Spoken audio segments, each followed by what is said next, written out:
rayuwa ba ko sisi ji nake kamar in nemi wani ibtila'in. Na rantse da Allah sai ne abun kunya. Abun kunya!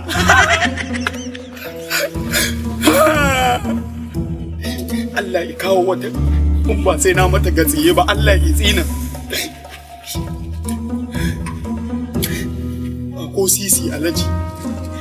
Na rantse da Allah sai na ja magana. Sai na ja wa iyayena abun kunya.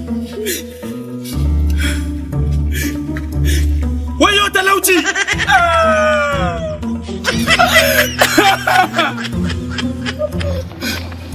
Kai!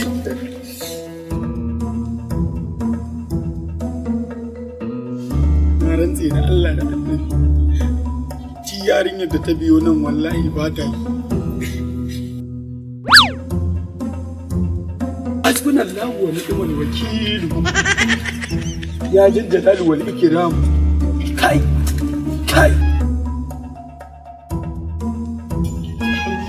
Baby! Allah ya yi halitta, baby. Mana lafiya? Lafiya ce ta kawo haka. Tun da kika zo tun daga nesa nake jin zuciya ta ɗarɗar. Akwai wani abu da nake ji yana motsi a cikin raina. Shi yasa na zo ban yi ƙasa a gwiwa ba don in gaya miki da tunatar miki. Kin ga yadda sawu ya ɗauke dama so nake yi ni da ke mu fahimci juna. Minti 3 kawai zaki fara. To me abun wahala? A'a. Dan girman wai baka da hankali ne? Akwai matsala. Na rantse da Allah akwai harka ce ta karuwa, ki kari ni ma in karu. Ki kari in karu. Ki kari in kari yan mata.